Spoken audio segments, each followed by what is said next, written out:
கொடிசியா சார்பில் நடத்தப்படும் தென்னிந்தியாவின் மிகப்பெரிய வேளாண் கண்காட்சிகளில் ஒன்றான அக்ரி இன்டெக்ஸ் 2026 கண்காட்சி கோவை கொடிசியா தொழிற்காட்சி வளாகத்தில் வரும் ஜூலை 9 முதல் 13ஆம் தேதி வரை நடைபெற உள்ளது.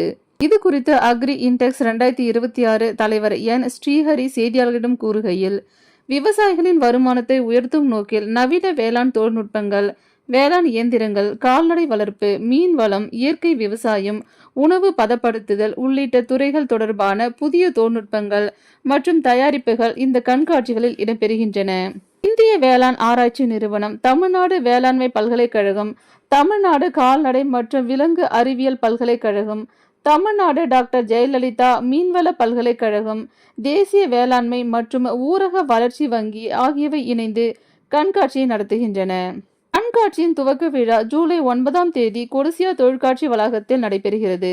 இதில் சக்தி சுகர்ஸ் லிமிடெட் தலைவர் மற்றும் நிர்வாக இயக்குனர் டாக்டர் மாணிக்கம் முதன்மை விருந்தினராக பங்கேற்று கண்காட்சியை துவக்கி வைக்கிறார். மேலும் தமிழ்நாடு வேளாண்மை பல்கலைக்கழக துணைவேந்தர் டாக்டர் சுப்பிரமணியன் மற்றும் தமிழ்நாடு டாக்டர் ஜெயலலிதா மீன்வள பல்கலைக்கழக துணைவேந்தர் டாக்டர் ஃபெலிக்ஸ் ஆகியோர் கௌரவ விருந்தினர்களாக பங்கேற்கின்றனர். டெல்லி, குஜராத், கர்நாடகா, கேரளா, மகாராஷ்டிரா உள்ளிட்ட பல்வேறு மாநிலங்களை சேர்ந்த 460க்கும் மேற்பட்ட நிறுவனங்கள் மற்றும் 660க்கும் மேற்பட்ட அரங்குகள் இந்த கண்காட்சியில் இடம்பெறுகின்றன.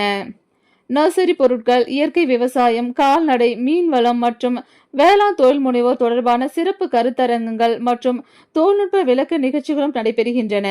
இந்த கண்காட்சியில் இந்தியா முழுவதும் இருந்து சுமார் 1.50 லட்சம் விவசாயிகள் மற்றும் பார்வையாளர்கள் பங்கேற்பார்கள் என ஏற்பாட்டாளர்கள் தெரிவித்தனர்.